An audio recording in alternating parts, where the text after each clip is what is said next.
Hold on, hold on, hold on, hold on, hold on l'équipe. Hold on l'équipe. One, two, three. In the pocket. 3 points. Let's go. Let's go. Let's go. Likez, partagez, commentez. Ça apporte de la force à la chaîne. Merci encore l'équipe. Hello l'équipe, hello l'équipe. J'espère que ça va, j'espère que vous allez bien, j'espère que vous êtes en forme. Moi, je suis en super de forme. Victoire de nos Mancuniens 2-1 à Old Trafford contre Crystal Palace. Résultat, podium, 3e. Carrick, depuis qu'il est là, un match nul, que des victoires. Tu es 3e, même nombre de points que Villa, que tu rencontres dans 2 journées. Prochaine journée, tu joues contre Newcastle. Newcastle, c'est soit ça va pas. Tu les tapes, tu consolides ta place. 3e, il est revenu 3e. C'est une dinguerie, c'est une dinguerie. Tu as 3 points d'avance sur Liverpool et actuellement 6 sur... non, qu'est-ce que je raconte? Ouais, tu as 3 points d'avance sur Liverpool et actuellement 6 sur, Arsenal. 6 sur Chelsea, je vais dire. Donc, ça veut dire quoi? Ça veut dire que là, tu es en pole position pour aller en LDC l'année prochaine. Ça veut dire, on a 2 matchs qui arrivent. Newcastle et Aston Villa. Tu prends les points. La confrontation contre Aston Villa va faire en sorte que soit on les enterre, soit on les relance. Donc, si on garde cette dynamique et qu'on arrive à Aston Villa avec une victoire contre Newcastle, on peut les enterrer parce qu'ils ne sont pas bien. On peut les enterrer et eux, finito pipo, on se concentre sur autre chose. Oh! Là, c'est le scénario qui se rapproche, c'est une dinguerie. En tout cas, on laisse les suppositions, on parle du match d'aujourd'hui. Aujourd'hui, United rencontrait Crystal Palace. Crystal Palace à la maison. Crystal Palace, c'est bandits, c'est raclos, ces Eagles-là qui n'arrêtent pas de venir ils sont des charognes, ils sont là sur nos cadavres, ils nous mangent. Quand ils pouvaient nous manger, ils nous mangent. Ils venaient chez nous, nous taper, ils rentraient chez eux. Pour eux, notre domicile était leur domicile. Ils venaient, ils nous frappaient, ils rentraient. Non, ils viennent, ils toquent même pas à la porte. Ils ouvrent, ils ont la clé, ils rentrent, ils nous frappent, après ils partent. Ils viennent, ils mangent chez nous, ils nous disent payez, ils ne payent pas, ils partent. Le restaurant porte ouverte, journée porte ouverte. Old Trafford, c'était pour eux une journée porte ouverte. Mais aujourd'hui, ça ne s'est pas passé comme ça. Pourquoi ça ne s'est pas passé comme ça? Même si on a eu peur. Déjà, changement de formation, pas changement de formation, plutôt changement des joueurs titulaires. Ahmad qui saute, Sesko qui rentre. Les prestations précédentes d'Ahmad, c'était bof, bof, bof. Donc, qui goûte un peu le bon, ça le fait un peu de bien. Même offensivement, on est bof, bof, bof ces temps-ci. Même le match est bof, bof, bof. Même s'il y a la victoire et des matchs nuls. Mais c'est déjà pas mal. Donc, Sesko intègre par rapport au fait qu'il ait fait des bonnes prestations. On ne va pas se mentir. Hein. Chaque entrée super sur que des buts. C'est un truc de ouf. 7 buts sur les 8 derniers matchs. 7 buts sur les 8 derniers matchs. R et Keke, R Sesko, Sesko Nito, le gars qui fait du basket, qui fait des jumps comme s'il voulait dunker. Mais gros, on l'a vu aujourd'hui, Sesko, il est sur sa lancée, il est en feu. Et le match a mal démarré. Pourquoi le match a mal démarré? Parce que l'équipe a eu du mal à rentrer dans cette rencontre. Le 3-4-3 de Glasner, on n'a rien compris. L'équipe ne savait pas où se mettre, l'équipe ne savait pas quoi faire. Donc, en fait, tu étais là dans un entre-deux. Tu te dis, soit je vais presser, mais tu laisses un boulevard. Parce que les Pistons, ils avaient plusieurs responsabilités. Et vu que nos ailiers ne savaient pas comment les prendre, c'était compliqué. Devant aussi, entre Sarr, je ne sais plus, il y avait qui, c'était Sarr, Strand Larsen et Brendan Johnson. Ouais, je ne me rappelle même pas qu'il a joué le match. Oh, je ne l'ai pas vu du tout. Entre lui, les joueurs ne savaient pas où se mettre et certains avaient du mal dans leur positionnement. Donc, c'était un peu compliqué. On l'a vu dans les 15 premières minutes, c'était compliqué. Et on s'est fait piquer dès la 4e minute. Corner pour Crystal Palace. El Keke Yoro El Clownesco. Quand il veut être clown, il est le clown le plus drôle du monde. Quand il veut être footballeur, il peut devenir le footballeur le plus fort au monde. Mais sur cette action, Yoro a décidé de devenir un clown, de retourner à l'ère Amorim où c'était un vrai clown.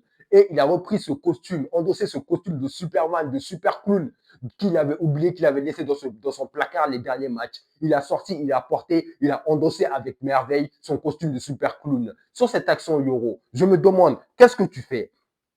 Corner, tu regardes, tu es fixé sur la croix, tu ne sais pas où est le ballon, tu lâches la croix pour prendre position par rapport au ballon, la croix est partie. Il t'a laissé comme si c'était un enfant. Ton costume de super clown que tu as endossé à merveille sur cette action, ça résume parfaitement ça résume, on va dire, ton match. Non, je vais dire ça résume ton match parce que dans ton match, tu es passé de clown à footballeur, à clown, à footballeur. Ton match était moyen, mid, pas rassurant. Euro, euro, euro, euro, euro, euro.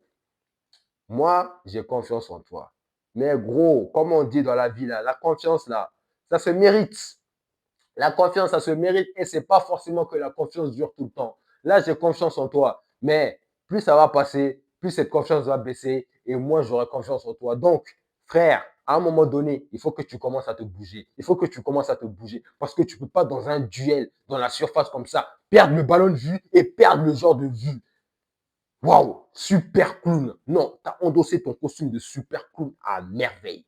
Bravo Yoro, on était mené 1-0. Donc après 1-0, l'équipe ne savait pas comment ressortir, l'équipe n'arrivait pas à jouer. Pendant les 15, 20, 25, voire jusqu'à la 30e, on est dans le mal. On essaie de se procurer quelques occasions sur des têtes de Sesco, sur d'autres opportunités, des tirs de loin et autres, mais et sur des coups de pied arrêtés corner, il n'y a rien n'y fait. On n'arrive pas, notre jeu, il n'y a rien qui se débloque. Techniquement, c'est nul. Le côté Dalo Yoro, c'est nul. Ils ont les deux clowns, Batman et Robin, ils étaient complètement nuls. Waouh! Et non, c'était un truc de ouf. Ce côté-là, entre Dalo qui fait des passes de qu'est-ce que je peux dire? Même en 10-4, ils ne font pas des passes comme ça. Dalo faisait des passes. Tu te demandais, Dalo, tu es footballeur ou tu fais du volleyball. Dalo, il ne savait pas comment jouer avec ses pieds. Il faisait des passes, il a pris un joueur en plus bêtement. Donc, ça veut dire ce côté droit-là, c'était le côté des clowns. Batman et Robin en version clown. Super clown et clown junior. Et c'était tout. Et waouh! Donc, à ce moment-là, moi, je ne suis pas serein. Moi, je regarde le match, je ne suis pas serein. Mais à partir de la 30e minute, il y a plus d'attention, il y a plus de combinaisons, il y a plus de pression. Ça se voit, l'équipe s'est adaptée à cette formation de Palace qui n'arrivait plus à ressortir. Donc, de la 30e minute à la mi-temps, Manchester essaie de pousser, mais Manchester n'égalise pas. On a continué, on a continué. On était un peu fébrile sur certaines actions où ils allaient en profondeur parce que Super Clown et Clown Junior, ils faisaient n'importe quoi. Et à ce moment-là aussi, Shaw s'est blessé. Donc Mazraoui est rentré en jeu. Ça a ramené un certain équilibre. Il a fait une bonne entrée, Mazraoui. Il n'a pas été débordé une seule fois, alors que Shaw commençait à souffrir contre Munoz. Shaw, tu vises la Coupe du Monde. Ça, tu reviens pas. En tout cas, on a un bon backup en Mazraoui. S'il y avait un autre backup pour l'autre là, sur le côté droit, ça aurait fait plaisir. Mais on peut rien. On va garder Super Clown et Clown Junior sur leur côté. On est foutu si ça continue comme ça. On va à la mi-temps, tu te dis, il y aura un réveil en seconde période. Et le réveil n'a pas tardé. Seconde période, l'équipe prend tambour battant dans ce match. Ils n'hésitent pas à attaquer. On voit tout le monde dans la moitié de terrain de Crystal Palace. Crystal Palace n'arrive plus à ressortir. Crystal Palace est en stress. Crystal Palace ne sait pas quoi faire. Et arrive ce moment du litige.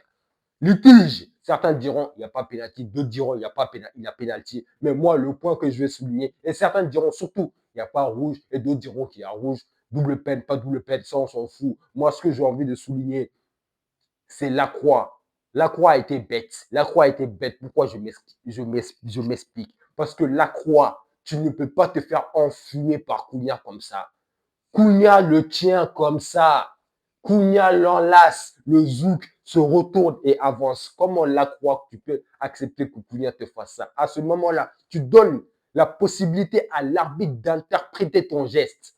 Parce que le fait que Cunha puisse t'enrhumer comme ça, se retourner, et toi tu essaies de le ralentir, ça ramène une confusion et qui ramène déjà le pénalty parce que l'action continue jusque dans la surface. Donc on siffle pas au début, mais à la fin de l'action et aussi le rouge, double peine, parce que la VAR, s'il n'y avait pas de VAR, je pense qu'il fallait prendre un jaune. La VAR, ça a confirmé comme quoi tu étais le seul défenseur. S'il n'y avait pas toi, Cunha, c'est le but face à Anderson, donc il t'a donné un rouge. C'est juste ça. Moi, je dis la logique. En tout cas, c'est léger, c'est très, très léger. C'est très, super, très léger. Mais tout ce qu'on peut dire, c'est bien joué de la part de Cunha. Donc, ça fait pénalty, carton rouge pour Crystal Palace. Maxence Lacroix, dehors.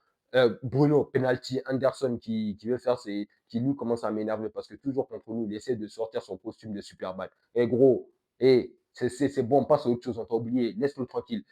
Là, à ce moment-là, penalty, Bruno, imparable. 13 passes décisives ou 14 passes décisives, il est hors norme en 2026. Donc, à ce moment-là, tu mènes tu reviens à 1-0, carton rouge pour Crystal Palace, tu te dis, le match, c'est bon, normalement, tu l'as. Et ça se continue, l'équipe continue à presser, l'équipe continue à jouer, l'équipe continue à développer son jeu. Les deux clowns, ils sont moins sous pression. Donc, ça fait que ça avance. Et en plus, Maguire, il tient la baraque derrière avec Mazraoui. Donc, d'un côté, on avait le côté des clowns et de l'autre, le côté des footballeurs. Donc, ça a amené un certain équilibre, on va dire. Et tu continues après. C'est juste au moment où Bruno envoie sa galette. Il envoie une galette sur Benjamin Ersesco, le fils illégitime de Jordan. Il a sauté, il s'est levé sur un son magnifiquement placé du Magnificos. Il a sauté tête but. 2-1. Et tu te dis soulagement. Là, à ce moment-là, tu te dis c'est le soulagement parce que 2-1, je ne vois pas comment Crystal Palace va revenir. Parce qu'à ce moment-là, après, tu te procures pas mal de situations, pas mal de ballons. Tu arrives à emmener Crystal Palace où tu veux sans pour autant faire beaucoup de choses. Mais tu as cette pression de pouvoir mettre et de vouloir mettre ce troisième but. Et le truc que je n'ai pas aimé, c'est après, elle rentre en gestion et se faire peur. Parce que 2-1, là, tu n'es jamais à l'abri sur un coup franc, sur un coup de pied arrêté de te prendre l'égalisation. Donc, à ce moment-là, on rentre en gestion. Et les changements de carré, je n'ai pas trop apprécié. La sortie de Cesco, je n'ai pas apprécié. Je pense qu'il n'aurait pas dû sortir. C'était Cunha qui aurait dû sortir. Même si Cunha sert beaucoup dans la conservation du ballon. La rentrée de Event Euro, subhanallah, vieilli. Non, et les frères, moi je suis désolé, hein.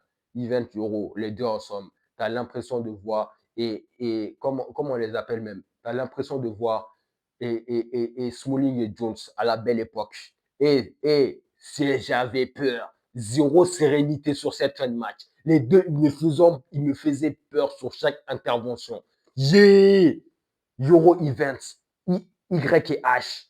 Et ils sont trop. Et si tu laisses ta défense entre eux, si Maguire se blesse et on se dit on a Euro Event, je pense qu'on ne va pas s'en sortir. Et je pense à ce moment-là, Lamens va faire une dépression parce que ces deux-là ne sont pas sereins. Ils font peur déjà dans le duel, ils se font bouger d'une manière. Event même, ça va encore dans les duels, mais Euro, oh my goodness.